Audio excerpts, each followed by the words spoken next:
Okay, I guess we're gonna start. Good afternoon, everybody. My name is Jasper van Looy. I'm a music journalist for De Morgen and Humo. De Morgen is a newspaper, Humo is a magazine.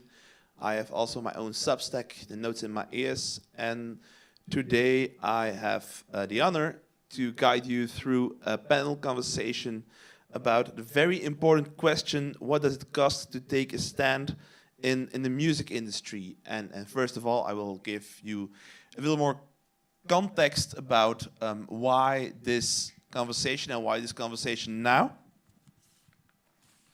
And I think you all know the context. The matter of this panel conversation is a discussion that happened last summer around a group of festivals that has been acquired by Superstruct, and Superstruct has been invested in by the KKR. KKR is tied to the Israeli army, you know, the drill, and to Israeli defense firms.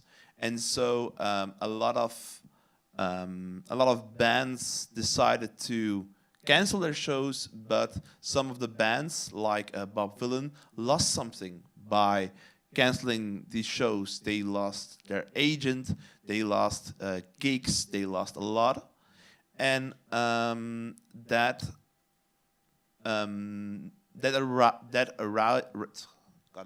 arises questions around the tension that every artist feels between speak your mind about the things that are on your mind and being an activist in a lot of cases for artists, but also how to survive economically and how to make a living as an artist. And I'm very honored to present you an extremely interesting panel to talk about that tension today.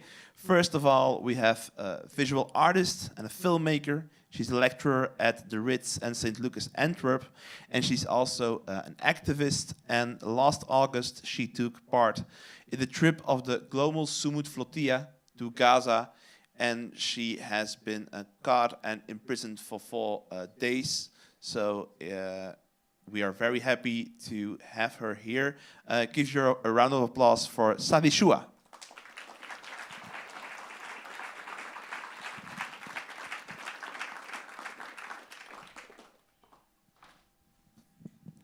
Welcome, Sadi. And as a second guest, we have one of the big voices in Belgian hip-hop. Some of you know him from the very joyous band Blackwave. Some of you can know him as a producer or for his more introspective solo work. And you should know him from what he did with Blackwave last summer. He released a single, Nothing Left to Lose, a single that was cut off halfway to ask attention for the genocide in Gaza and to raise awareness around what happened at the Gaza Strip and in Israel. And he has been diving deeper and deeper in activism the last few months, and I'm very happy that he's here to tell about that for us. Here is Willem Arwie.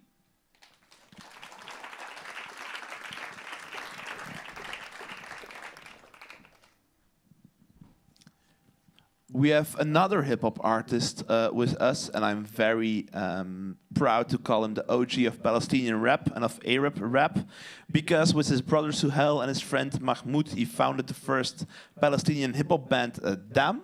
In recent years, he focused on his solo career. He's also a filmmaker, and a week and a half ago, he dropped his first EP in the English language, aptly titled In the Name of the Father, the Imam and John Lennon. And he also plays on this stage tonight. So if you have the chance, please stay after this talk and watch his show. It will be incredible. But give him for now already a round of applause.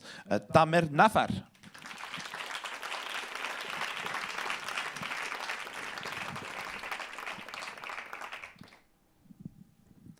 Welcome, and very nice to have you here this afternoon. And last but not least, after the godfather of Palestinian hip-hop, we have one of the godfathers of Belgian philosophy and activism. He is a professor emeritus in the philosophy and ethics and has been teaching in several institutions. And he wrote a lot about a lot. He's a jack of all trades as it's come to philosophy, but one of those traits certainly is activism. He wrote works like Art and Activism in the Age of Globalization and Ending the Anthropocene, Essays on Activism in the Age of Collapse. If you only hear those titles, then you know why he's here, and in an hour you will know better why he's here, because he has a lot to say. I've experienced in the last hour. So welcome, Professor Emeritus Leuven de Kouter.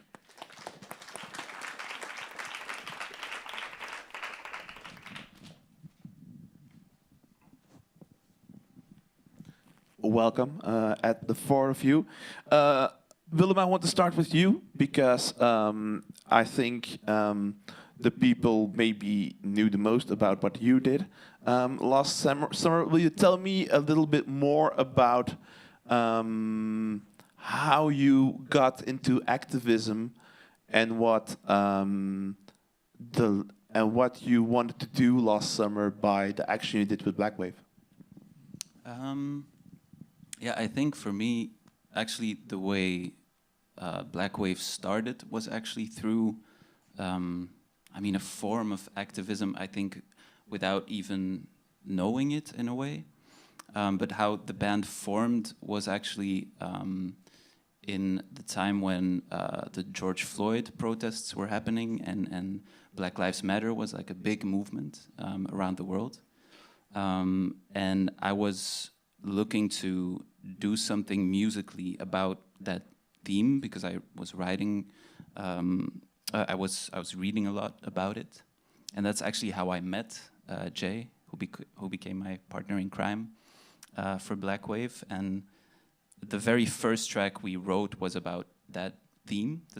So that's actually how it started for me, and also just making hip-hop, the genre hip-hop. We also felt like we wanted to contribute something in that way. We didn't just want to profit off of a culture that is, in a way, not ours, that is lent, but we wanted to use the art form to tell a story and try to contribute something and try to use our platform and try to use our voice. And then along the way, we wrote a lot of music, and for me, a trigger to kind of go back into those themes was the start of the genocide in Gaza and just reading a lot about it and learning. And then again, it just felt almost wrong not to do something with it and not to do something with our platform and with our voice that we built throughout the years. And just, again, just contribute something. So I felt as an artist, in a way, it was my obligation to do so. Yeah, but to give a little bit more context to people who don't know your work very well, the single you released last summer, Nothing Left to Lose, it was a first single for Black Wave after some time. So you got momentum, and you get the attention from the press, the people. You've played on Pukkelpop, which is the biggest alternative festival in Belgium. So from a marketing point of view, it was a big moment for Black Wave. But you chose to use that moment to not put the spotlight on yourself, but to put the spotlight on the Palestinian cause. Was that, did you ever hesitate about that, or did somebody in your entourage and team Black Wave ever hesitate about that? Not really. We were really sure we actually wanted to go in this direction, and I think our ambitions as a band have really shifted from those personal ambitions of like some time ago it was more like once playing Glastonbury or like selling that many copies of our record, and now it's more how can we raise awareness, and what issues can we talk about and shed light on, and those are more our ambitions now.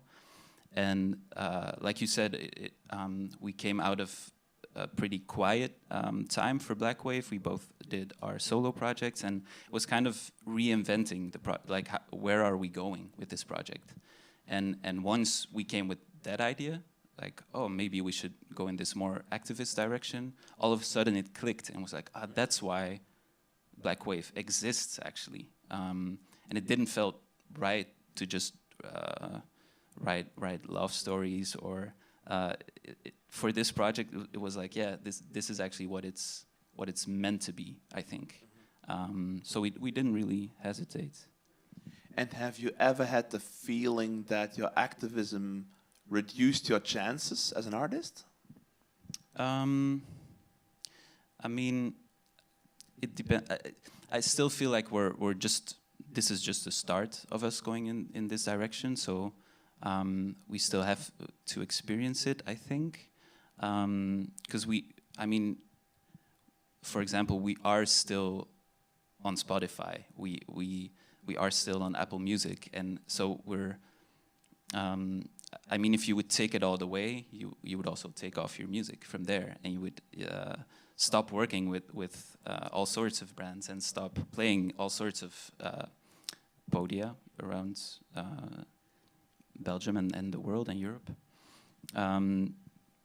So I still think we have a long way to go, and I think we will experience that. But we also realized that really isn't going to stop us or isn't going to hold us back, because our goals and our ambitions aren't that anymore, and is more like how to build our platform, how to build community, how to spread a message. So yeah, I don't think if we ever come to those types of things that are gonna hold us back, it's not gonna hold us back to tell our story or tell the story. Okay, it's very interesting. It's very very brave to hear that from you. We will elaborate on that later in this talk. Sadi, for those who don't know you, I introduced you as one of the people in the flotilla. Will you tell us in a nutshell about, for those who don't know, what was the flotilla, what was your role in it, and how did you become a part of it? The Global Sumut Flotilla was a group of boats, let's say, that were sailing to Gaza. And this was an international flotilla with participants from all over the world. How I got engaged in it is, it's not the first time that I wanted to participate in this flotilla, because it's also not the first flotilla.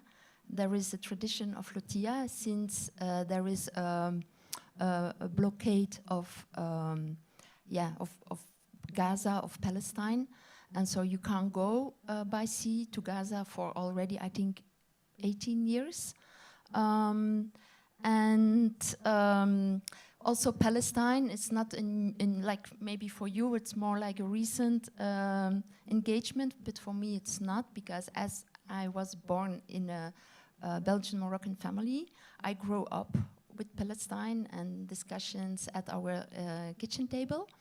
So I was really, for years already, Palestine was part of my life, I could say. And so when I heard about the flotilla, I immediately wanted to participate. So there was a big selection. I mean, not a selection, we want famous people or things like that, but actually everyone could participate, because this was also what they wanted, like, let's say, normal people. Of course, it was important to have journalists and doctors and politicians among us. And it was also, maybe important to have this communication, because it was not just like humanitarian aid, medicines and food to bring that to Gaza. It was also not only about breaking this blockade, but it was also creating awareness about the genocide and also the Palestinian case in general. That's an interesting point because afterwards there was some criticism on the flotilla because the helping provisions didn't reach Gaza, but but your mission and the mission of your colleagues is not the right word, but your compatriots at the flotilla, that mission was accomplished because the awareness was raised. So how did activism become a part of your art and of your life? Yeah, maybe I just want to go back also to the awareness that you mentioned again, because I think it was very important, this awareness, because of the big group and the amount of boats. And I think we were like 500 participants, and each of us, we all have our network. Like I have like friends who are into politics, but I also have friends who don't care. And I saw all those people looking for what is happening, looking for, I like to say that, but some people don't like this word, the truth, to know what is happening. And I found this also very amazing to see that. For me, to use this in my art, it's not so difficult, because for me, it's also kind of a definition of art, that you connect with what is happening around you, and that it's not only centered around your personal, or I don't. So for me, that's very important. Of course, there are different ways of making art, and I also do think about it. Like for me, it's important not only to make art, but also to reflect on how to reach people, how to politicize maybe people, and if it's possible, and how to do that. And so in that way, Flotilla could also be part of it. I'm also, like you said, a teacher, and there are lots of young people, students, who are also questioning me. Leuven, he was a colleague, we were like a direct colleague, I would say. We were teaching the same course from a different perspective, and we worked around activism and what's to be done. So I felt also, maybe it's a big word, but I felt kind of responsibility also as someone teaching. So these are also the reasons to go with the flotilla and to make political art. Nice. You made the bridge to Leuven, because I want to ask you a few questions about that raising awareness thing and about that artistic activism, because I found an article about you from you in Recto Verso, in which you wrote, "Artistic activism is almost never real. It is not action after all, but acting and a game in the cultural sphere, the sphere of the mimetic and the performative." So I was wondering if it comes to raising awareness and the artistic activism and what like Willem and Blackwave did on the Pukkelpop stage. What's your stance on that? Yeah, it's a very complicated matter you put on the table. So maybe let's start a bit. So I think I speak here more as the founder and member of BACBI, Belgian Academic and Cultural Boycott of Israel. That's maybe important. I think when I say I have my doubts on artistic activism, I say I plead for an artistic freedom. Of course, there can be political content in what you do, but to think that the art product, the artwork itself can change the world is almost always a sweet illusion. So don't overdo artistic activism within. But as artists are very visible people, they can, as citizens, as visible citizens, they can mean a lot.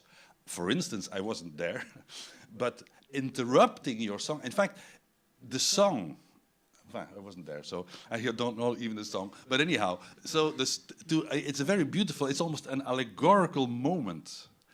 It's not that the song was about Gaza, but the song remained the song, was interrupted with all the attention of the public and the media to make, as a citizen, as a responsible citizen, a statement, and then the song goes on. For me, that's almost a school book example of where art can be free. What is the song about? Nothing to lose, or Nothing left to lose. It was kind of like a critical song about the society we live in, but not like specifically about Gaza. But voilà. yeah. So you make a general relevant artwork, let's say, and then you are specific as a citizen on a specific cause, for instance, the genocide in Gaza. And so I think artists, like for instance Roger Waters, to be close to let's say the performing arts and the sort of music that is played here in AB, was very early taking a strong stance of boycott of Israel as a state. And this is important. Before we should forget also maybe for Tamer, you have to make a difference between individual artists, Palestinian or Israeli, and the state. For instance, I could be long on that maybe later, but for instance, the director that was refused in the Festival of Flanders, he was working for the Israel Philharmonic Orchestra.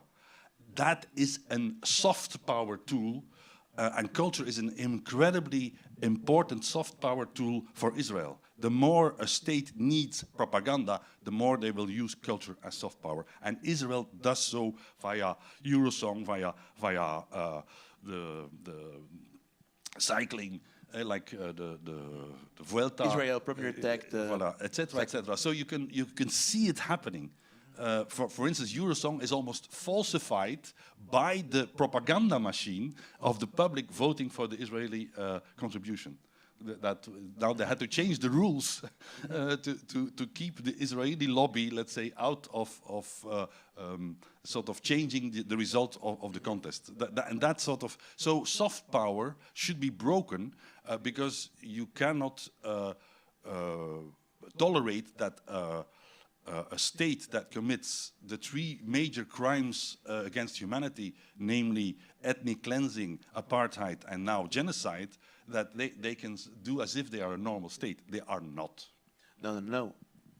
That's true. There you're right. But there are some few subjects that you touched in this answer. I do it but all short, and then I can explain more. Nice. But let's come back to what you first said, to that sweet illusion, like the tension in artistic activism, that you are visible and you can mean a lot, but on the other side, the idea that you as an artist on your own can change the world is an illusion. Tamer, what's your idea on that? How do you look at the power of the artist and the power of art? I mean, power is a spectrum, and it's powerful in some point, but it's not powerful to other points. I think that I can do an amazing song with I'll just measure it with money. An amazing song with a video clip for $100,000, and Biden can write a check for $40 billion. That's hard to beat.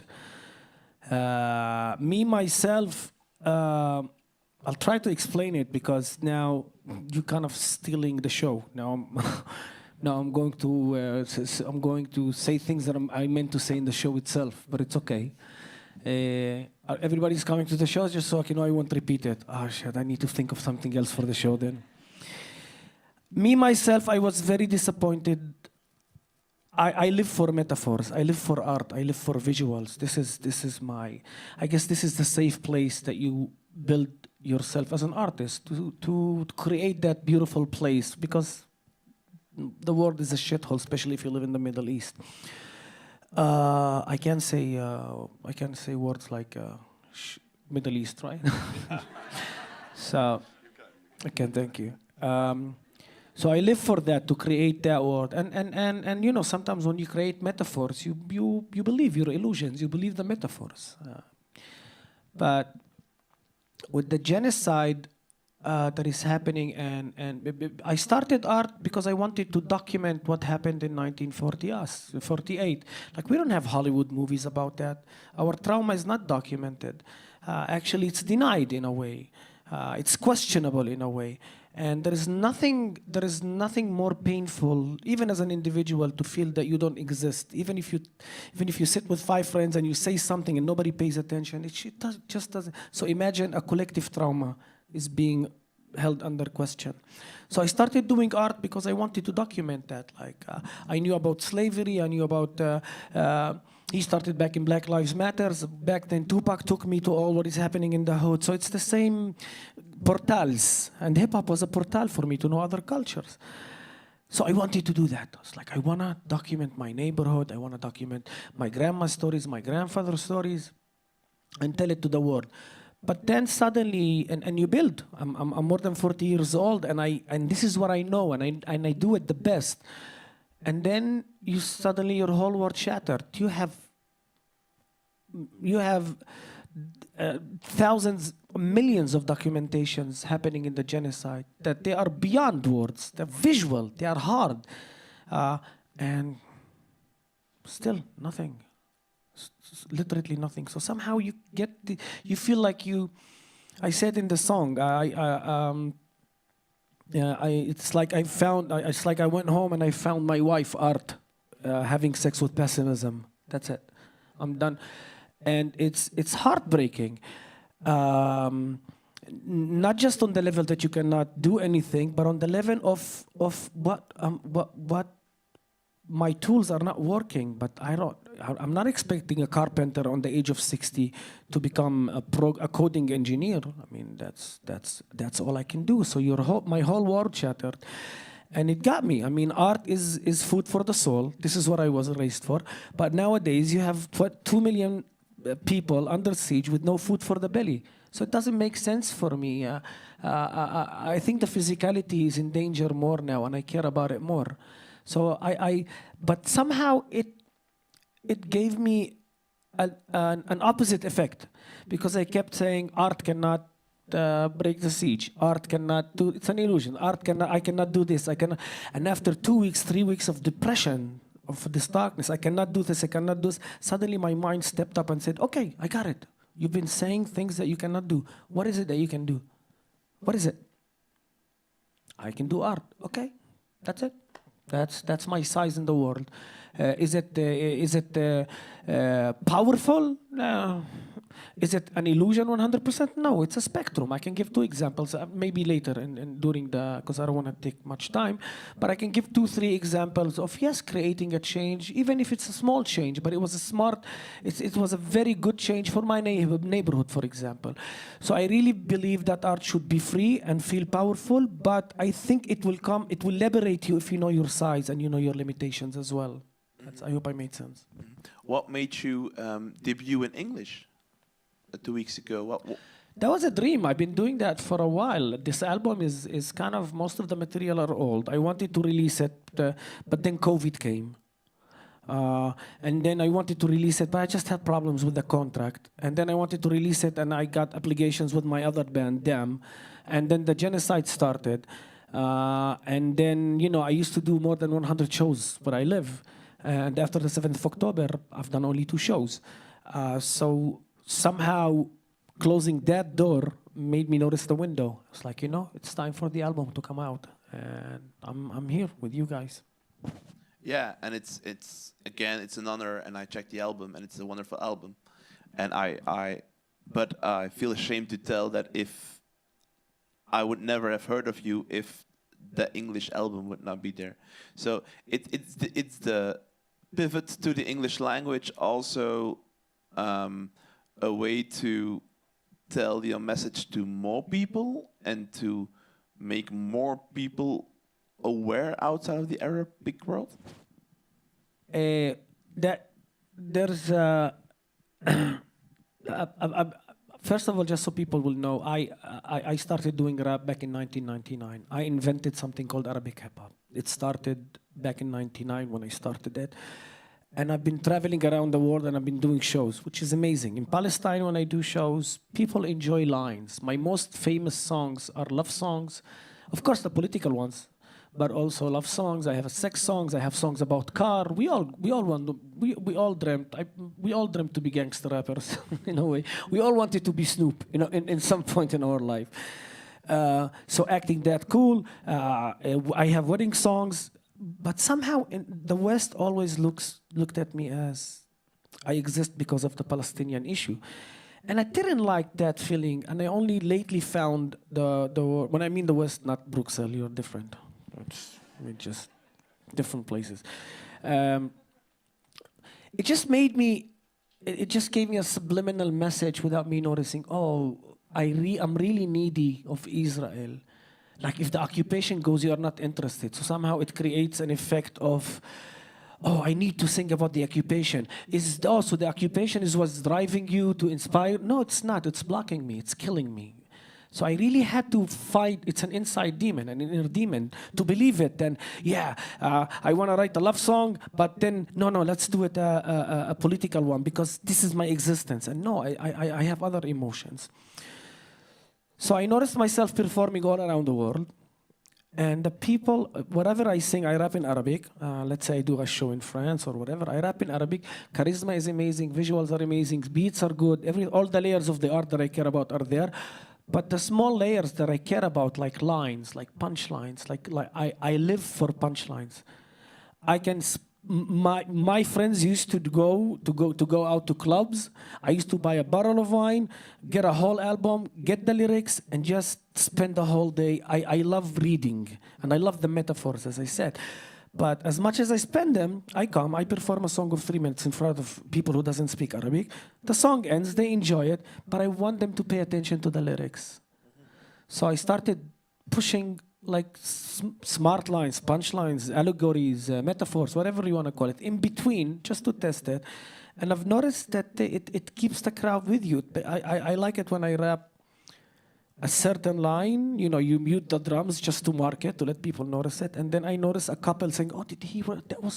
I enjoy that. This is my pleasure. So that's why I was like, okay, so when I perform outside, I want to have an English album. Why? Because I can. I also do it in Hebrew.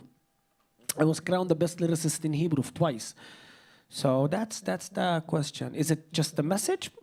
Maybe, but I have something. I'm the son of the world. If we didn't have a political issue, an occupation, I wouldn't care about being called a Palestinian or a Dutch. I'm the son of the world. Countries are, But no, I hope I answered.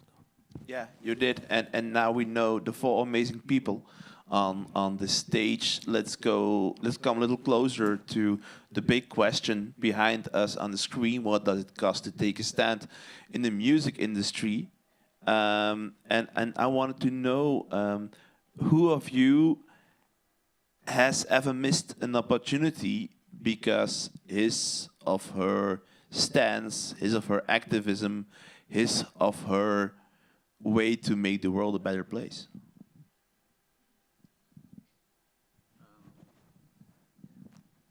I think this is also part of my life because when you make work about certain topics in Belgium, then it's not so easy when it comes to close.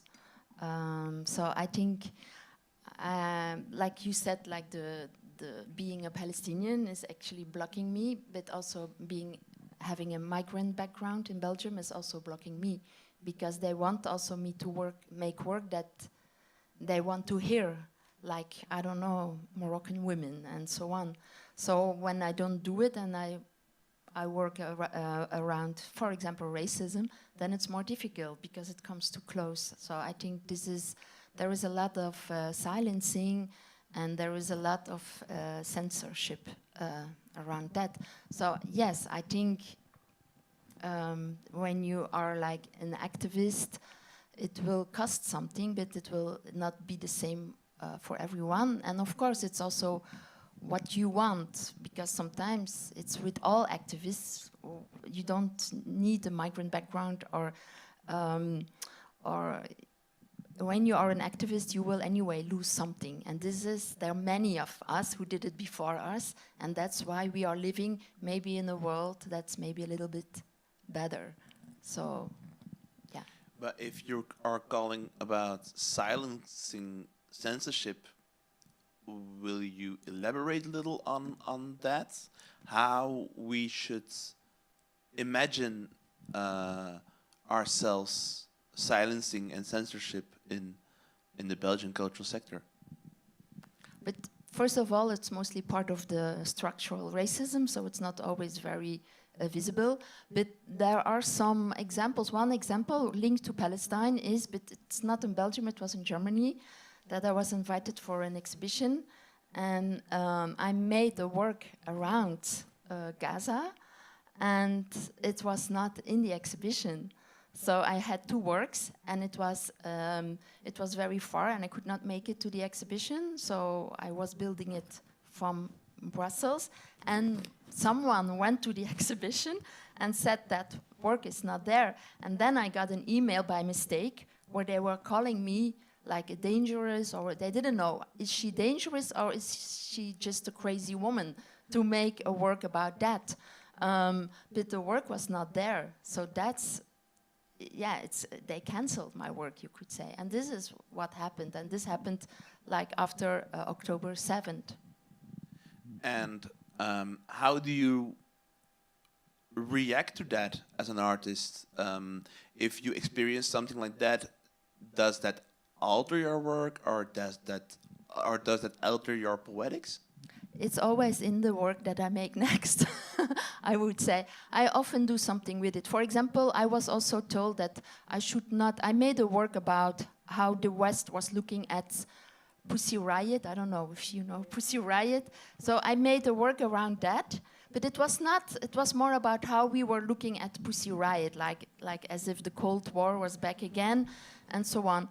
But it was too difficult to give money to, so I got questions, like, not questions, but advice, like, you should make work about Boko Haram, not about Pussy Riot. So they didn't understand it, so I made a work about all the quotes that I got, for example. So that's how I react, because I want to make the discussion, I want to be the discussion alive, because I think it's also a way of learning from it, or, yeah, learning how you also could be, yeah, when you try to change the world, because the exhibition in Germany was called, what was it? It was about democracy. You see? So it was very strange that you do things, and so there is something that you can do, but you cannot go above, or sometimes you have a voice, but not... or some people don't have this voice. I mean, there are lots of things playing, and I think that's very important. If you want to change something, this is part of it, because I see also change or activism in and out of art. It's always a process also. It's not that it will change. You make an artwork and then there is change. It's always a process, and I think that we have references before us, and there were people after us. We are not that exceptional in a way. Damer, in backstage, you told us about a certain Israeli law that forbids you to say something, or oh no, I cannot ask you because you may not say that. So I think you already did. so I'll answer her about the cancellations.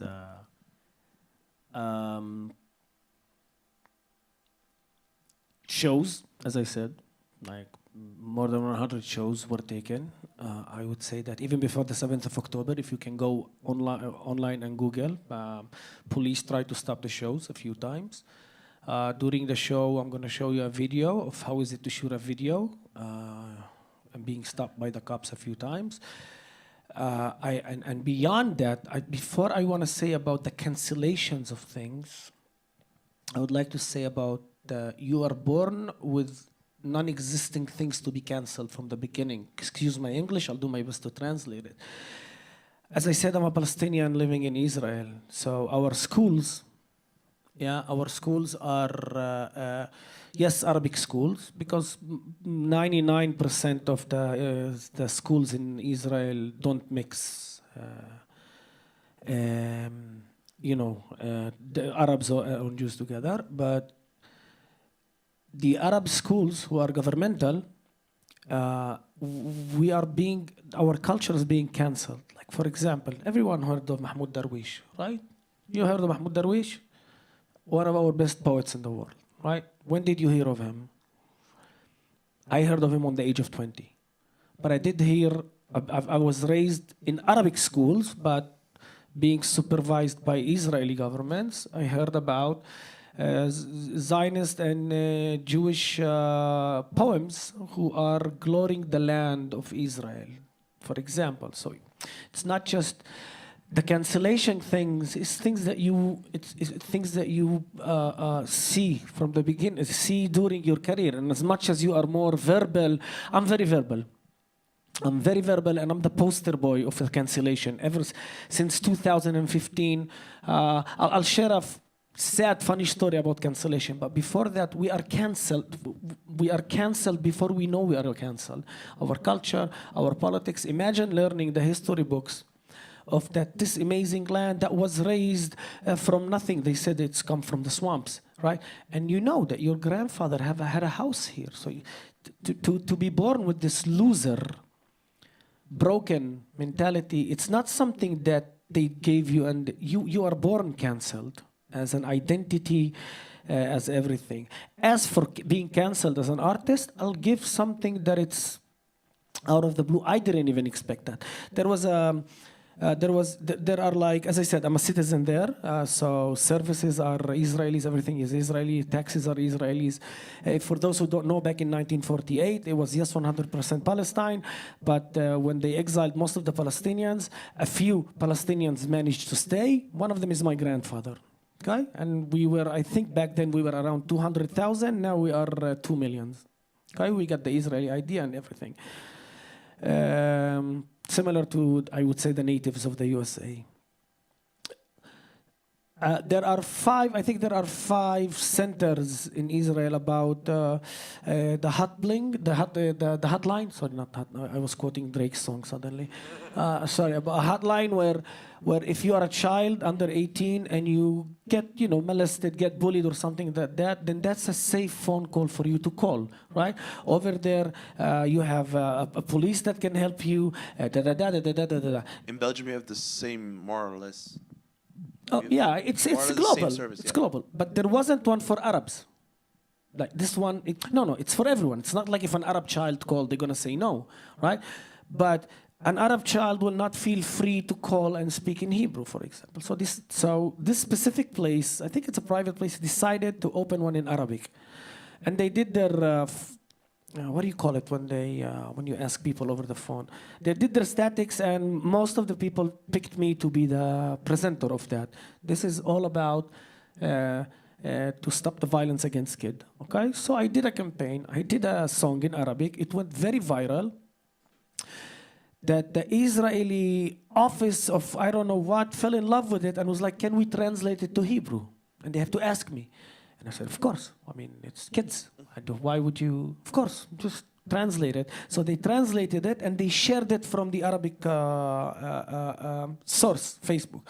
A day after, hell broke through in the Knesset. How come this Israeli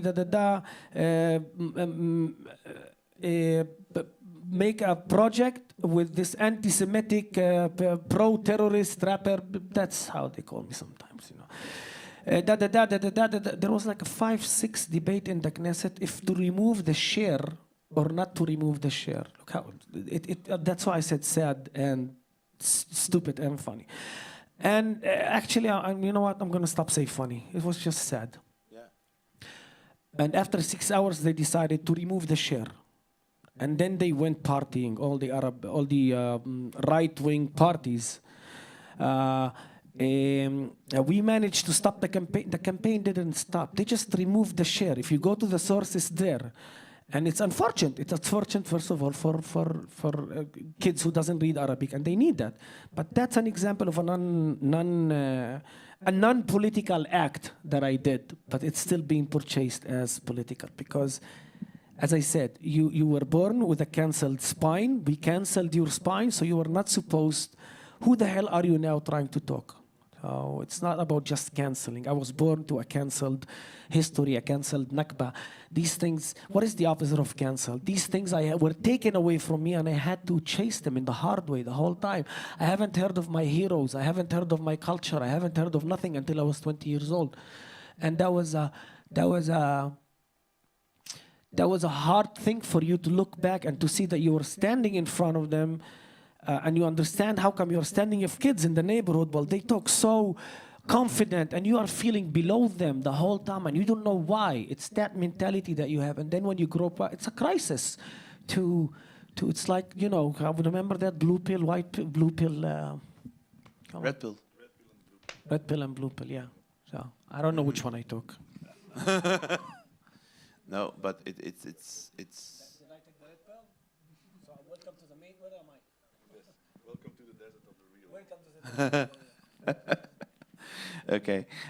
Maybe if we take it from those personal stories to the economical reality we all live in, because that's one of the parts of the question we are trying to answer today, that we are living in a capitalist world, and that, as you pointed to, Willem, that a lot of big companies in the music industry are tied to companies that are tied to, and so on and so on.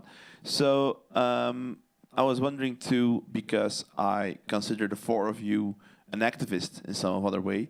So I was wondering, do you ever feel burdened by the economic realities of the world you live in and of the art field you live in?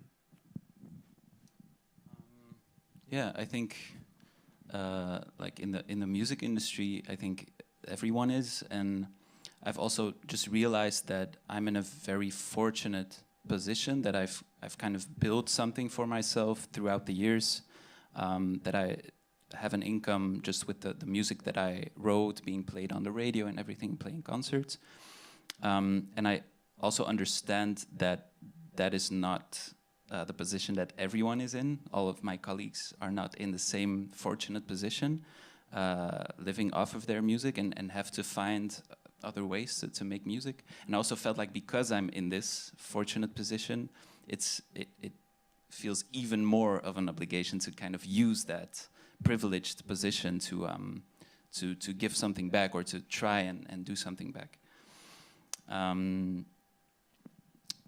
Yeah, so I also mentioned DJ Khaled on that. DJ Khaled. DJ Khaled on that, yeah. How so? Because he's in a higher privilege will you the position. mic? So, Yeah. and he's not, so.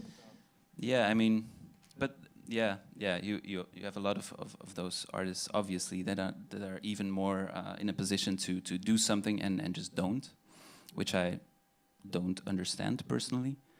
Yeah, but I do understand people that just have to focus on getting by, and I do understand that they don't have the time to go to a protest each day or each week, or but if I look at myself, it's like I can, so I will, and that's how I approach it now.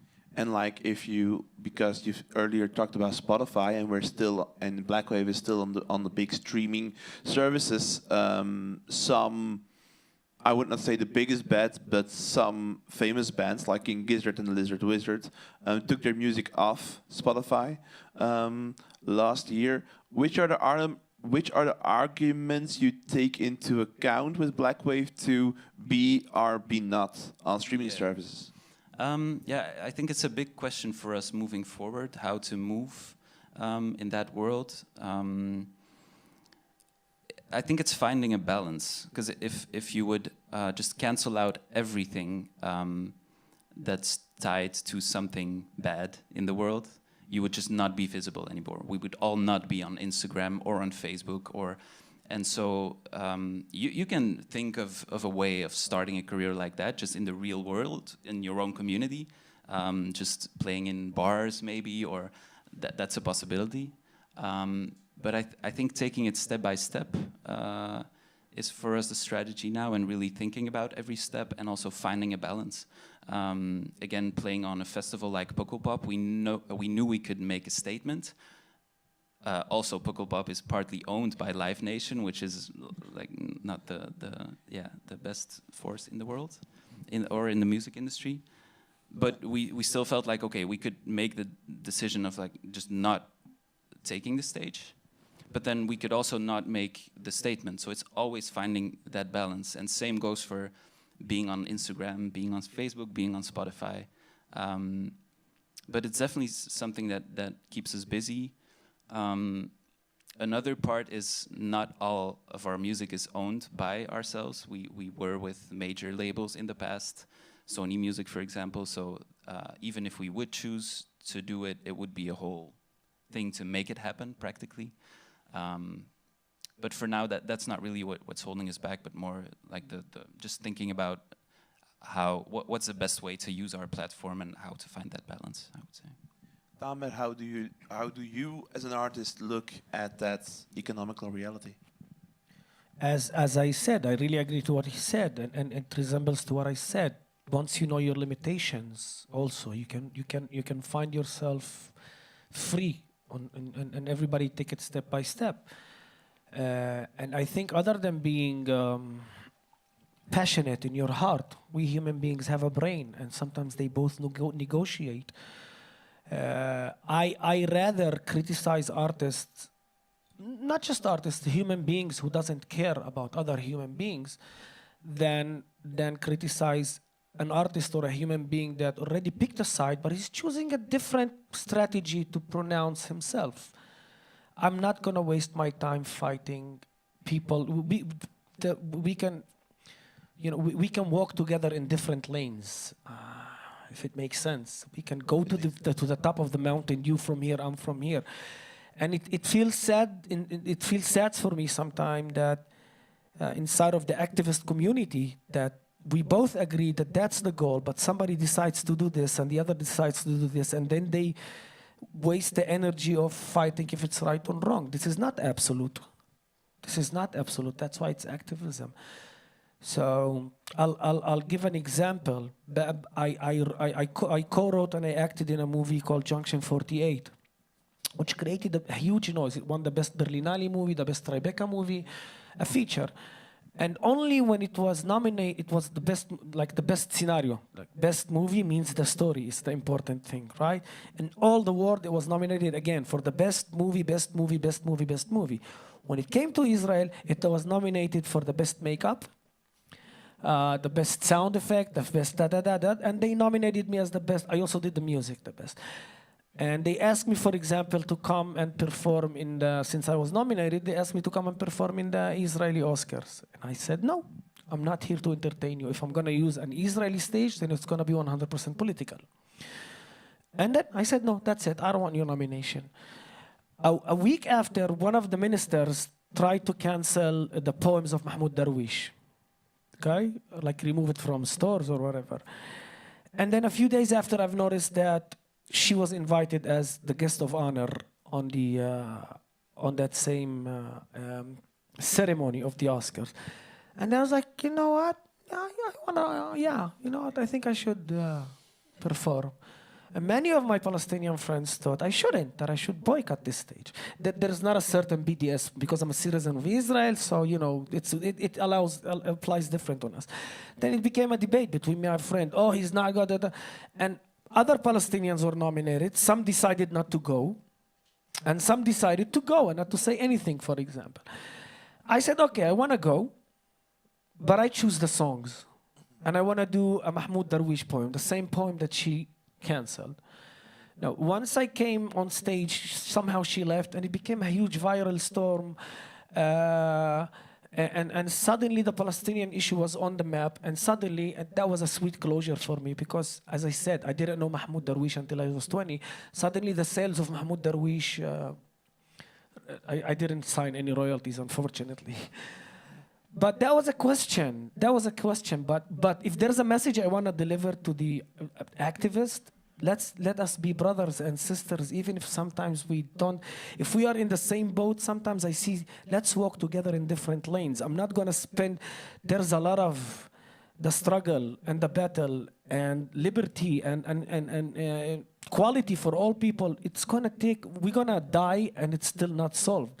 So let's invest it there instead of wasting it on. He's still on Spotify. Oh, he did it.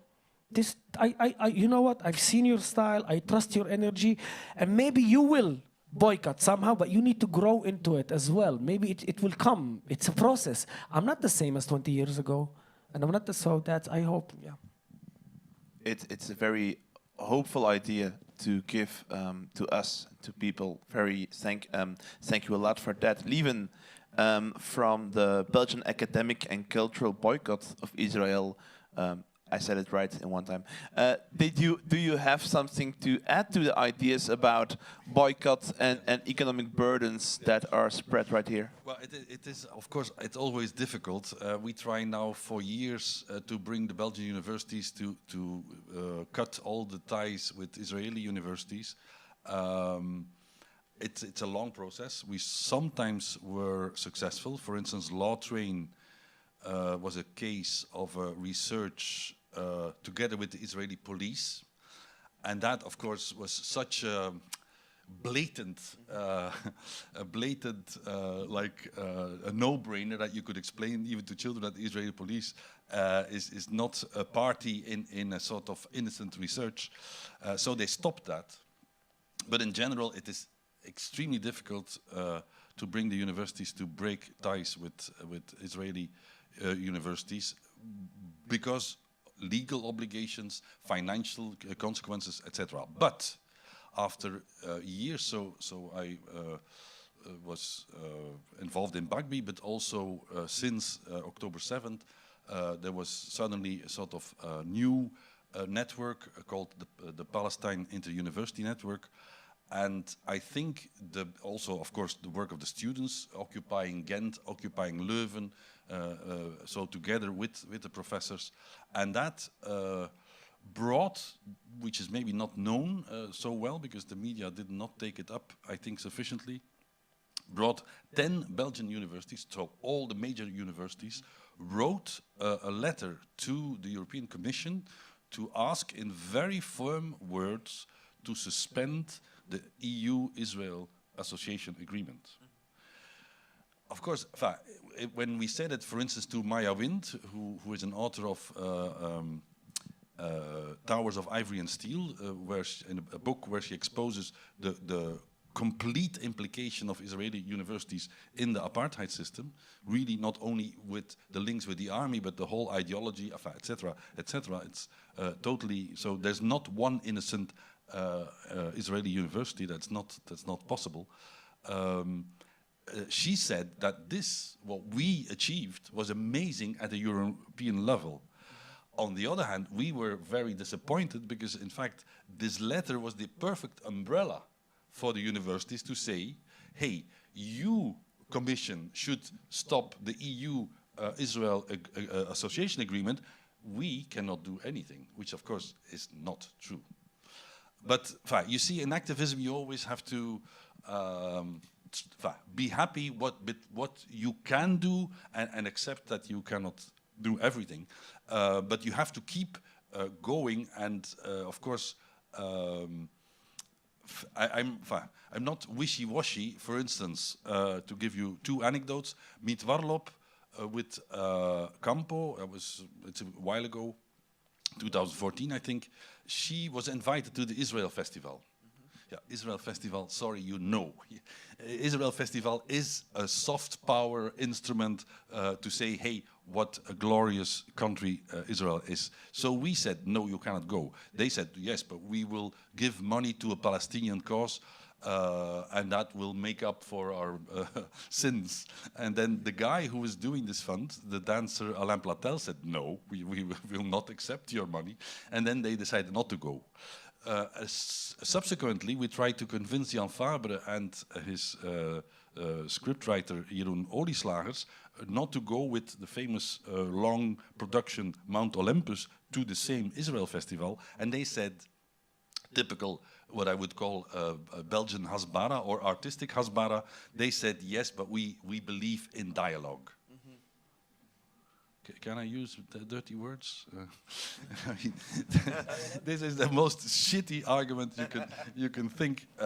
If you go to the Israel festival, you are part and parcel of a propaganda machine. And if you're not aware of this, you are naive. I'm sorry. Okay, that's very clear on that. We have some last few minutes, and I would like to give the word to the audience. So if there are any questions for the four guests on stage, the moment is now. Joyce will bring the mic to you, and you can take the word. Nobody? No questions? Yeah, here. Thank you. I have a question for Tamer. First of all, I'm a huge fan, so I will be there at the concert as well. And نورت بلجيكا. بوجودك شكرا. الله يخليك.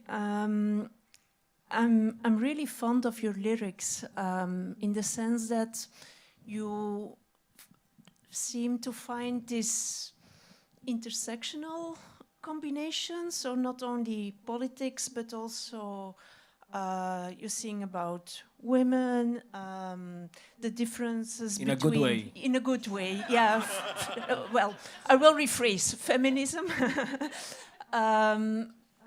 So there is this huge human sensitivity in your lyrics, connecting all these kinds of different social injustices, prejudices between people, and also the intertextuality, so your references to Derwish, Fedwa Tuqan, etc.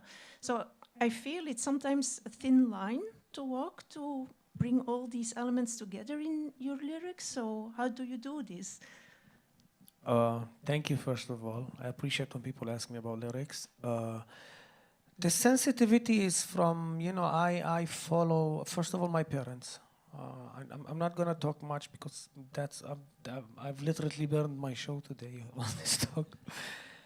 Literally my parents. I have a very, I'll give an example. Like my dad, he's a Hajj, you know what a Hajj is?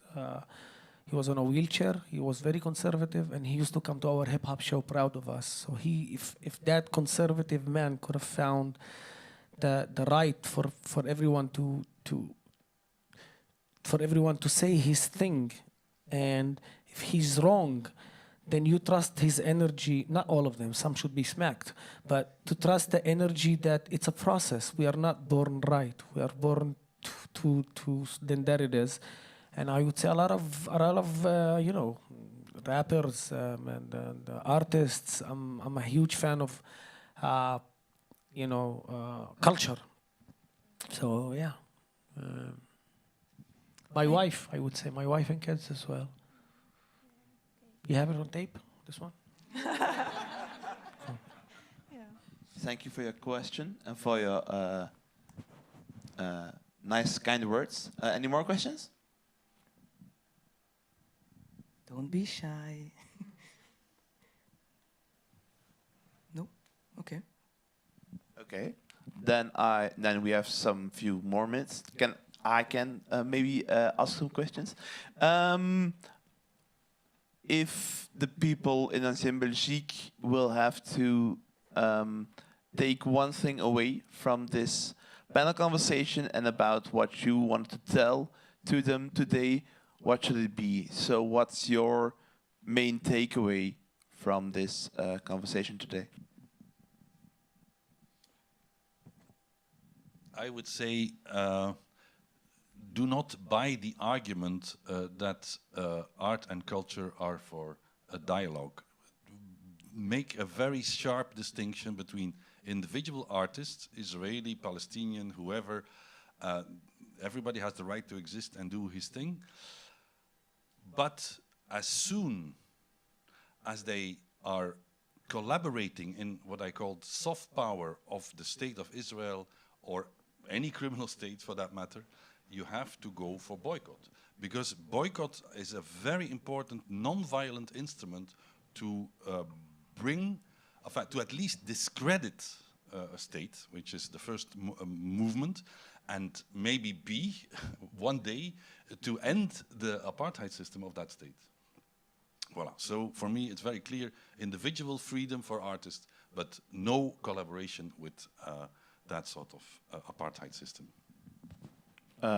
Thank you for that closing thought. Any other thoughts on what we should remember from this conversation?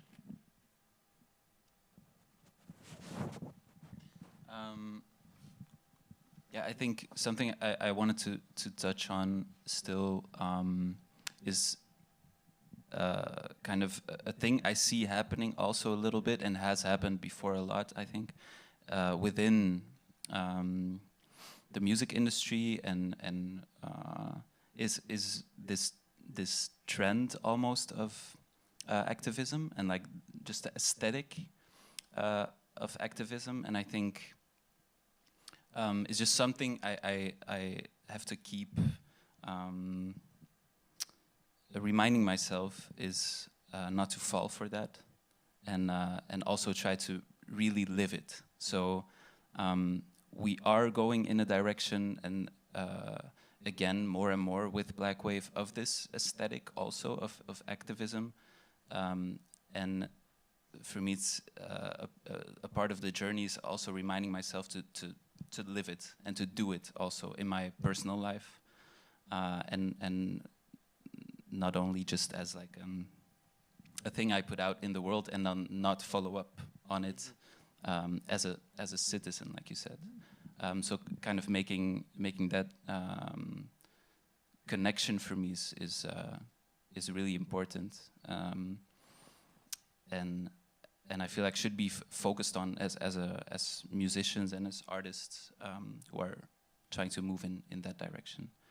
Maybe we start this afternoon by what does it cost to take a stand in the music industry, but maybe the follow-up question for a next conversation on the next nice Sunday afternoon can be: do you really take a stand if it doesn't cost anything? Yeah. You want to say something or no? Still, we have a question. Still have a question, but maybe Sadi, you can answer, and afterward we can go to the question. Oh, but maybe we can, if Yeah, I would like to answer your question as Okay, well, and yeah. maybe I can make, could combine certain things, because I also see sometimes it's a trend, but I find it also very difficult to say that's a trend, because it's also needed. So and it's the same in the arts, or in the using again and again the images of like the violent images, as if we still need them to say like there is a genocide, and we are repeating them and reproducing them, I think. And so when I wanted to go back to the flotilla, and in the flotilla, for example, because we were with all kinds of people, and so in that boat, first of all, you had activists who are just doing activism, and so then they go with Greenpeace somewhere, and then they go also to Gaza. And it's also difficult because we have to educate ourselves about racism, about sexism, and so on, also to be on this boat together. That's also how we go to Gaza, and not only why we go to Gaza. And I think, for example, sailing to Gaza, at least for me, and I think it's like a very, it's not a working class hobby, you see? And so we had also this crew of people who know how to sail, for example. And so we had all those people who are part of the flotilla because they are crew, and they are all good people with good intentions because they all wanted to end the genocide and so on. But some people just learned about the genocide, actually, and were joining the flotilla. And so there was a lot of classism on the flotilla itself, in a way. And I think for them, because we went away for 2 weeks, we stayed 6 weeks, some people are back to their country and lost their job. or lost her house. Like in prison, I was in prison, and in prison there was someone, I became friends with her. She was from Ecuador, living in Spain, but she was without papers for a long time. And when you are in prison, and actually we used songs a lot, like Bella Ciao and so on, which was very strong, not for us, people in the cell, but also for the guards, like to show them like we are not afraid and we are singing and we are continuing because we know what we're doing is right. So music was very important in all of this. But then some people were also, I remember someone was saying like, we want chocolate, like that. But this was also very awful actually, because some people were in hunger strike, I was in hunger strike, and some people, they didn't know what was going to happen once they went back, people from the Global South, or on our boat. There were lots of people from the Global South in Tunisia, ready, who paid tickets to go to Tunisia to get on a boat. But then there were so many problems also with attacks and with Italy saying like people have to stop, like to create this, people were anxious to continue actually, so lots of people left, also crew people, and there were not enough boats to take all the people from the Global South. So in Belgium we said, if someone wants to give her spot on the boat to someone from Global South, let's do that. But not a lot of people wanted to do that. They were like, oh, I'm on this flotilla, I'm not going to stop now and give my spot to someone from Kenya who could not make it to Europe, for example. So I think all of these things is that for certain people the costs were much higher. Our doctor from Sweden, she stopped just before going to the dangerous zone actually, in the last safe port. But she was a doctor, we needed a doctor, and she could stop also. So I think there is a lot of things happening, and I think it's important also always, if you not try, at least to be one group, then you also fail more easy actually, and that's why it cannot be a trend. But still I want to ask people, I want to tell you that there is also a next flotilla. So if you want to join, check the global movement to Gaza, and there will be probably with much more boats even. Okay, thank you. And then we had one last question, I think. Yes, sir. Yes, thanks. So I'm asking this from the perspective of DJing, because that's an art form that I love, and something that we often do as DJs is we build sets, whether through improvisation or planning, and we try to get somewhere. And sometimes there's a few places we try to get through a set. And my question here is for the performance art. I mean, the two of you performing on stage. You'll have lyrics, you'll have music, I mean melodies, rhythms. Now you'll have also light shows and everything. How do you build your set lists considering the different things you want to tell through your music, be it a love story or an activist song or any other topic? How do you think of the structure, and how do you follow it, and how do you build that? I think for us, one of the big things for our Pukkelpop show was we wanted to build up the attention of the audience to the moment where we stop the music and give the message. So yes, very specifically for that show, we kind of brought them in with like the fun songs and like the hits. I mean. To bring it to the moment of like where everybody was already feeling super connected as an audience, and then go to the message. When you're talking about building a set, that was one of the things we thought about. Like if we get onto the stage and start immediately with that story, but it depends from stage to stage. From like what does the audience expect from you? From us, they expect like just the fun hits and the dancing, and so we thought like let's start with that and keep them engaged and get their attention, and then strike with the message. But that's just very specific to our music, to what people thought of us at that point, and the stage. So I think for you, it's completely different. But yeah, yeah. And you keep changing according to the place. It's like what we did yesterday in Paris. We changed it because it's a new show, so you study it, and it's a new crowd. Back in Palestine, and it depends on the event itself. Like sometimes I will start with the banger, like with the song that they mostly like. I'll do it, and then do 5 other songs, and then come back with it again, and then do 5 other songs. And you know, there's a show of Jay-Z and Kanye when they have that song "Brothers in Paris," where where I remember they did it the last one. They come off stage. They did it again off stage 12 times, and that's a full hour, and people went nuts. That taught me that sometimes you just gotta try things.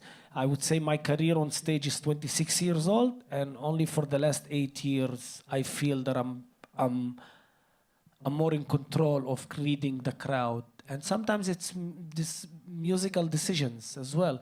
Like sometimes, for example, there's a specific song, I place it here, it doesn't work. I place it here, it doesn't work. But somehow I'm not letting go of it. I know there's something in it. And only after 3-4 years of trying, my composer was like, what if we remove the drums from the first verse? And now it works like magic. So sometimes, if it doesn't work, give it a thought. And if there's something in your belly tells you that it's not it, not let go, it will come back to you. You know, it's just keep on trying. And it's a muscle. Suddenly it's... And just like maybe I wasn't clear in my question, because I mean you're answering it differently, but I also wanted to touch upon the part of, for example, you have an activist song that touches upon very hard Brother, topics. I live in Palestine. Even if I say good morning is activist and political. Okay. Even but that when might I be your case, it decide- might be yeah, not be but the case even for when I everybody, decide, honestly, I'm being honest. Even when I decide that I'm gonna do a love song and not the political song, that's a political decision.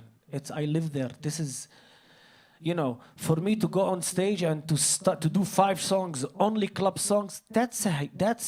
That it's not doing it for fun and crowd. This is a thoughtful. This is facing your demons and say enough. This place will not swallow me.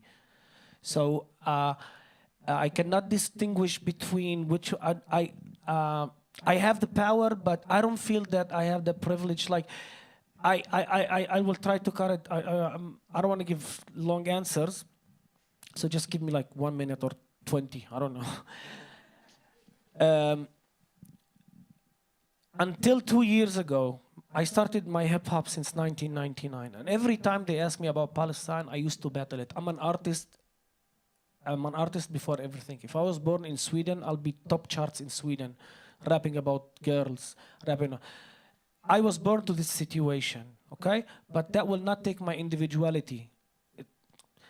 But for the last 2 years, I'm okay of being just a Palestinian. I don't care about flags. I don't care about patriotism. But the danger is on my physical Palestinian body. That's why I hold on to it. And that's why I don't feel that now I can go on stage and just, you know what, maybe I should do active. I can't. It's there. It's in danger. So I have to mark it. I have to hold on to it like it's my last breath. Not because of anthems or stuff, honestly, because it's in danger. Sorry for the long answer. Yeah, but it was a very inspiring answer. Absolutely. Thanks a lot. Thank you for asking. I also wanted to answer his question, if that's possible. Although I'm not a DJ. That will be the last intervention, but go ahead. No, because when you talk about like how you work as a musician or a DJ, like as a visual artist, I also work like that. And I was just thinking about the works of Hani Srour, which is a Lebanese filmmaker. And she said actually the way she makes film is also like very fragmented. It's like deconstruction and construction.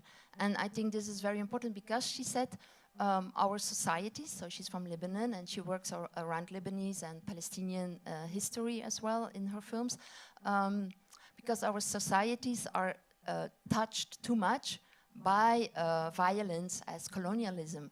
And for me, it's also like our society in Belgium, for example, is touched so much by racism, for example, that I cannot, as a filmmaker, just make a film that's based on a beautiful, like logical, how do you say it, like a chronological scenario. That's just not possible. And it helped me also when I listened to her, because I was wondering all the time, why am I doing this? Why am I putting things together that not supposed to be together when I'm listening to filmmaking or like professors who teach me about film, for example. And I think this beautiful sentence of Henny Serour always helped me to understand how conditions of your life could be connected also in the way of working. Thank you for that. And then I feel that we could go on for hours with these four amazing and interesting people. Thank you for all your insights, for all your ideas. But we have to end this panel conversation. I want to thank you all. I want to thank Ancienne Belgique, University of Leuven for the flawless organization and for the warm welcome. And of course, most of all, I want to thank Sally Shua, Willem Artui, Tamer Nafa, and Leuven de Kouter. Thank you.